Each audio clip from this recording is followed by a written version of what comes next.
This episode is posting on the first day of the 2026 legislative session in South Carolina. Our legislature has hundreds of important bills filed on topics ranging from abortion to guns to education to taxes. And there are likely at least a few for which you have opinions on how your representative or senator should vote. But for many South Carolinians, how to monitor and get involved in the legislative process is a mystery. I'm Katie Smith with Greater Good Greenville, and on this episode of Simple Civics Greenville County, we aim to demystify that legislative process. I talked with G.P. McLeer, the Director of Public Policy and Community Engagement for Together SC, who is very familiar with the Statehouse and the goings-on within it.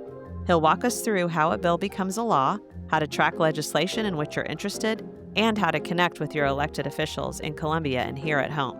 It is a masterclass in state-level policy. GP is also the mayor of Fountain Inn and a previous guest here on Simple Civics Greenville County. He shares lots of resources that, as always, we'll post in the show notes. GP, you have done so much to help educate nonprofits and philanthropic funders and just general citizens of South Carolina on how to engage in government. I'm so glad that you're here to do that with our listeners and really with me too. Oh, I'm happy to be here. It's I watch C-SPAN more than ESPN, so this is one of my favorite topics. You're the perfect person. Clearly, I do personally enjoy advocacy and do it for work and have talked a lot about county council, a lot about city council. And we've talked about the legislature and have even interviewed candidates. But I have to say, I'm not super comfortable engaging in Columbia. And I would love if we could just start with a bit of an overview about what to expect. I agree, Katie. A lot of times the Statehouse can feel daunting to come across or to go into, and then also, let alone Capitol Hill. And so I'm always interested in helping make sure folks feel a little bit more comfortable and confident than they did before our conversation in doing that. And so I always like to flip it first and ask, so what do you expect when I say, hey, we're going to go to the Statehouse and try to move the needle on an issue? What is going to the Statehouse or advocacy? Like if you took a picture of it, I always like to ask, what does that picture look like? What does it look like? So some of the pictures are ones that I have actually seen. So sometimes I picture people gathered on the Statehouse grounds holding posters and listening to a speaker and chanting or shouting. I also picture people kind of balled up in that small lobby of the Statehouse and under a statue. Like I always hear about people grabbing legislators in the hall. I don't exactly know what that means. I like to picture that I would be going to someone's office, but I don't know what that looks like. I've never been to a legislator's office. So, I mean, my picture's fuzzy and probably informed by things I've seen in movies.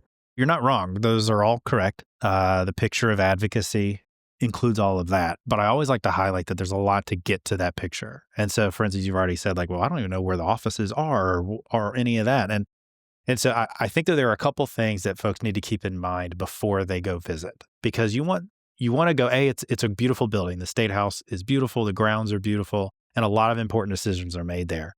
And so it can be intimidating to some degree, but we always want folks to feel, like I say, comfortable and confident in walking in there. And so I think in order to be best suited or best prepared to go down to Columbia and start engaging in the legislative process now that the session is about to start here in 2026 or is starting imminently, that first you need to assess where are you plugged in?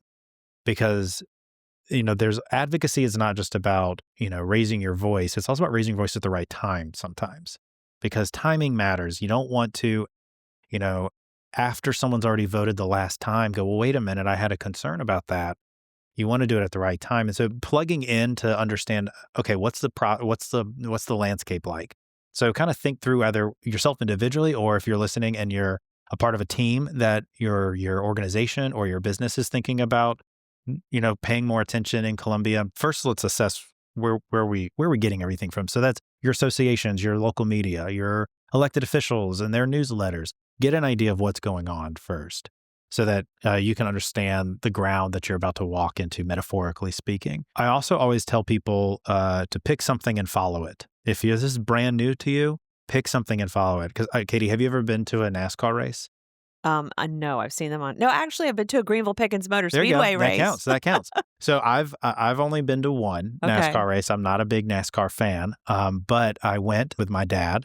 Love my dad, but it was interesting. It's a great place to go if you don't want to talk to someone for 4 hours because it's so loud. But the first 20 minutes of that NASCAR race were Yeah. exhilarating. Okay. It was like the clothes shaking on your back. It smells like burnt rubber and engines and exhaust, and it's loud and everyone's cheering. It's pretty exciting. After 20 minutes, I started going, they do just make left turns. And I have 545 more laps to go. Okay. And so I was like, okay, I was able to go to this because of a friend's generosity. So I want to be sure I enjoy this. And so I picked number 14 and I followed him. And I said, I hope he beats whoever's in front of him. And I started to really grow a good appreciation for why NASCAR is popular, why people have their favorite drivers or their favorite cars in NASCAR. And I really started to understand how this works. And I equated those first 20 minutes in a much belated metaphor to like the first 100 days of an administration. There's a lot going on and there's a lot to keep up with. And so it can be very overwhelming to try to monitor all of that all the time. And so if this feels like something new and a little foreign to you, I recommend picking something and following it, whether that's an issue, a specific bill, and we'll talk about how you can actually do that for free through the Statehouse website, or maybe your own elected official who represents you. But pick something and follow them through this legislative process, because through that you'll learn how this works.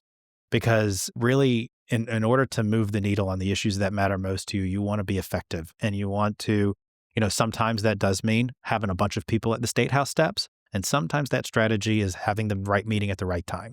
Pick a specific issue, like you could say, like conservation's a good one. There's a lot, and you could sometimes, and we can get into the technical aspects, but you can search conservation on the Statehouse website and see what pops up, and then you can make a mental note or write it down, or in the Statehouse website actually track it. But I think picking something and following it, you'll learn, oh, there was a public hearing. Okay, good to know that there's a public hearing as a part of this process. Or, oh, there's one coming up. Maybe I can go watch it, or I can sign up to speak at it. You'll start to learn how things operate. And that's really helpful, because when you talk to your elected official and you're asking them to do something to advance your issue, you want to be sure that A, you're asking them to do something they can actually do, and B, that you're asking them to do it in the process that they have to follow. They don't have, one House representative can't just create a new law, or even filing the bill doesn't mean it's going to pass. So understanding that is really helpful, because advocacy is relationship management. And so you want to be able to have a good rapport with that elected official. And part of that equation is making sure your requests of them are things they can do and are appropriate in their process. Okay, let's talk about process then, because I know there's bills that have pre-filed, there's bills that carry over. Can you talk about how a bill becomes a law? Schoolhouse Rocks right here in South Carolina. If you've listened to the Schoolhouse Rock version, it's not too far off from the state version, but there is a set process that bills have to follow. There's no real deviation from this process. The speed can change, but really these core elements have to exist. So every December, we'll start their bills are pre-filed. Those are bills that maybe a legislator has been working on over the summer with constituents or with their staff. It could be as a result of hearings that have been held over the course of the summer, or an idea that they've been wanting to do. So they will work with legislative staff and put together the bill in the legalese format. And in December, they can pre-file it. That means it's preloaded, it's ready to go, so that when they come in January, when their first day starts in January, that there's already bills in queue. The legislature starts the second Tuesday in January is their first day every year. And so you don't want to get there on the first day and have nothing to do. So this is bills that are already kind of in the queue. You mentioned bills that are carried over. This is the start of the 2026 session. Our legislature operates in a 2-year cycle, much like Congress does, actually. So every 2 years, bills have 2 years to live, essentially. So you can file a bill in January of 2025, and that bill can be decided on through this coming May 2026. After May of 2026, though, it's going to die. It's a clean slate the following year. And so 2026 is the start of year 2 of the 2-year cycle. So this is sort of any bill that you see at the Statehouse website right now that's active, this is their last chance between now and May to get passed. And if it doesn't pass, then you have to start all over again. So first, that's the breadth of bills. And there's sometimes over 2,500 bills that are filed during that time frame. Not all of them become law, though. I'm sure they don't just come straight to the floor for everyone to vote on. So can you talk about that process of when and how they consider it? So once a bill is filed, it can be filed by a House member or a senator. It is then assigned a committee through first reading. So bills in the State House have to be read 3 times. And for all intents and purposes, you can consider reading meaning equals vote. The first reading, that is when a bill is introduced. Hey, I'm Representative Katie Smith. I've got this bill. And the Speaker of the House goes, thank you for this bill. The clerk reads the title of it, and the Speaker assigns it to a committee. And that's first reading. The committee then deliberates those bills that are in its sort of stack at its own pace. So all bills go to a committee. That is true in the House and the Senate. The committees will deliberate. They will sometimes put it into a subcommittee. They'll make amendments. There's a lot of nuance to that process, but for today's conversation, the committee will debate that bill. They may change it, they amend it, what have you. At the end of the day, they will have their version of the bill, a committee report on the bill. That then goes back to the body that introduced it. Not every bill that's filed becomes law, nor is every bill that is filed voted on, more than that first reading. The chairs of all the committees have some pretty great latitude on bills, on what they will consider. So if a chair does not bring that bill forward, then yes, the bill does not see the light of day again. Now, it has 2 years for that to occur. And at the end of those 2 years, if it hasn't been heard, hasn't been brought forward, then yes, it is officially dead. But if a committee is not willing to debate that bill for a myriad of reasons, political, logistical, or material, not every bill is guaranteed its day on the floor. And so the second reading is where all members of the House or Senate are able to debate the bill, offer their own amendments to the bill. Maybe they weren't on the committee, so they've got some other thoughts on it. They've got questions they need to answer. And the second vote, they vote on all of the amendments, if there are any, and then they vote on the bill. In the House, that vote occurs on a voting board. You can see red and green. And if you watch the State House live stream, you can see that occur. Mm-hmm. It's kind of exciting. It really is. It's great real-time feedback on everything. And then the Senate still does roll call. So that is each senator's name is called out and their vote is recorded. And that is at second reading. There is then a third reading, usually the next day, the next legislative day. And that is a little bit of a sort of cleanup. It's, hey, here's the final version. We all talked about it yesterday, got amended and tweaked. Here it is for the last time. Yes or no. They will vote on that as well. And then that's the bill's journey in that chamber. That whole process happened for your bill, Honorary Representative Katie Smith. That bill happened in the House. And congratulations, it passed. Yay. Now it goes to the Senate, where it repeats the same process. It is introduced, given to a committee deliberates, they vote and debate on second reading, and then vote again on third reading. If a body passes a piece of legislation, it automatically goes to the other body as it was amended. And so that body if yours was in the House side, the Senate will then pick it up as it was amended, and then they will do this whole thing again.